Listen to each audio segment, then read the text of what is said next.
The sun was dipping behind the Arizona mountains when David Brooks pulled his black Range Rover into the long driveway of his new home, a modern, glass-fronted mansion overlooking a quiet, gated community called Palm Vista Estates.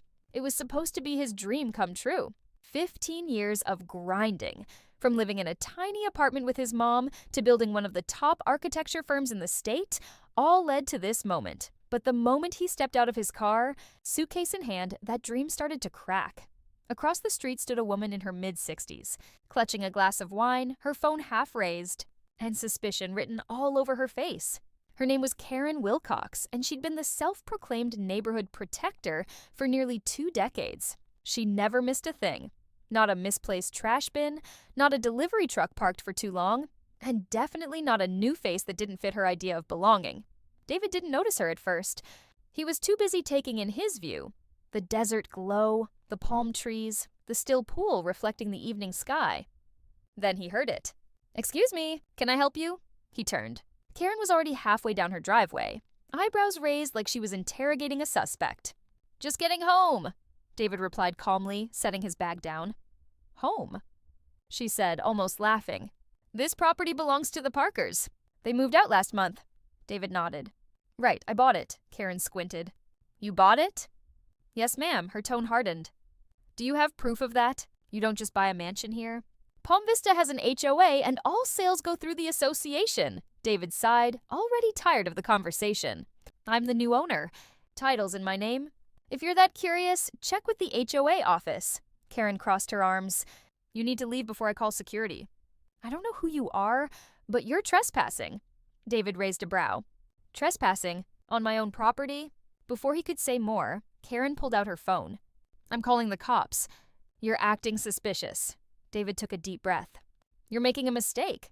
But she had already dialed. Within minutes, flashing lights appeared at the end of the street, 2 police cruisers pulling up fast. Neighbors peeked out from behind blinds and gates. Some filmed from their porches. The air was thick with judgment and whispers. As officers approached, Karen waved them down like she'd caught a criminal. "He broke in. I saw him dragging bags into the Parkers' old house. I think he's squatting." David stood still, hands visible, calm but furious inside. "Sir, can we see some ID?" one officer asked politely. "Sure," David said, handing over his driver's license and property deed printout. "This is my house," Karen scoffed. "That can't be real. The Parkers would never sell to—" She stopped mid-sentence when the officer interrupted. "Ma'am, this deed lists Mr. David Brooks as the legal owner. The sale was registered last week." Karen blinked. "There must be a mistake. He doesn't look like—" "Like what?" David snapped. His tone cut through the silence. "Like someone who belongs here?" Karen's face flushed. "That's not what I meant." "Yeah, it is," David said, his voice steady but full of pain. "You saw a black man with luggage and assumed I didn't belong. You didn't even ask politely. You called the cops." One officer stepped in. "Ma'am, we'll handle this. Mr. Brooks. Sorry for the inconvenience." Karen's words stumbled. "I was just trying to protect the neighborhood." David replied coldly. "From what? From your own bias?" The officers left after confirming his documents. But by then, the damage was done. Neighbors had filmed the whole thing. Some whispered apologies, others looked away. And Karen, red-faced and humiliated, stormed back into her home. But her embarrassment would soon ignite into something worse. Revenge through the HOA board. That night, David sat by the pool, trying to shake it off, but his phone buzzed. A neighbor he'd met earlier texted, "They're already talking about you in the HOA group chat. Karen's claiming you were aggressive." David stared at the screen, then looked up at his reflection in the water. He'd spent his whole life proving he belonged. In business, in boardrooms, and now, apparently, in his own home. He wasn't about to let this go.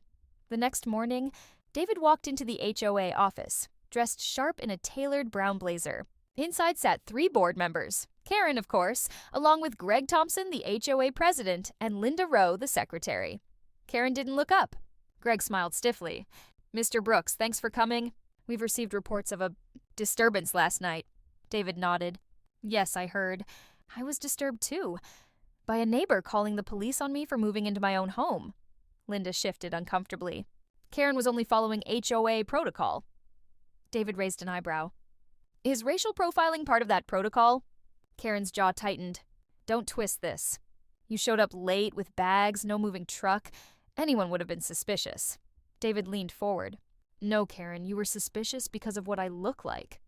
Let's call it what it is. Greg cleared his throat. Let's not make this personal. Oh, it's very personal, David said. You humiliated me in front of the entire neighborhood. And now you're trying to justify it. Karen folded her arms. You people always play the victim. Silence. Even Greg froze. David stood up slowly, his voice low and controlled. You just said everything I needed to hear.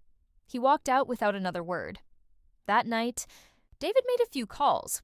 One to his lawyer, another to his PR firm, and finally one to his old college friend Renee Collins, an investigative journalist. He didn't want revenge. He wanted accountability. Within days, an article went viral. HOA board member calls cops on black homeowner, then lies about it. The story included security footage from David's cameras showing Karen approaching first, shouting and calling 911. The footage was clear, time-stamped and damning. The internet erupted. #spread. Living while black, Ho Karen. More justice for David. News vans lined the street. HOA meetings were flooded with angry residents demanding Karen's resignation. Sponsors and local partners pulled funding from the association. Karen tried to apologize publicly, claiming it was a misunderstanding, but the damage was irreversible. People had seen the truth, and so had the police department, which quietly launched a review of the HOA's conduct. Weeks later, the HOA board announced sweeping changes: mandatory anti-bias training, new security policies banning patrol calls without clear evidence, and Karen Wilcox's removal from the board. David didn't gloat. He didn't post victory speeches or interviews. He simply smiled as movers unloaded his final boxes and arranged his art collection. One evening, while watering his plants, Karen walked by, quieter, humbled, almost invisible now. She paused by his gate. I wanted to apologize, she said softly. I was wrong. David looked at her for a long moment. You know, an apology doesn't erase what you did, but I'll accept it. For your sake, not mine. She nodded, eyes down. I've learned a lot from this. I hope so, he said, because respect isn't about race. It's about recognizing humanity before prejudice blinds you. As she walked away, David looked around his home, his space, his peace, his victory earned not by shouting, but by standing tall. He picked up his glass of wine, sat on the patio, and whispered, "Welcome home." And that's how David Brooks turned humiliation into justice. He didn't fight with anger, he fought with truth. If this story moved you, please like the video, comment your thoughts, and subscribe for more powerful true stories. Have a blessed day. And remember, prejudice ends when courage begins.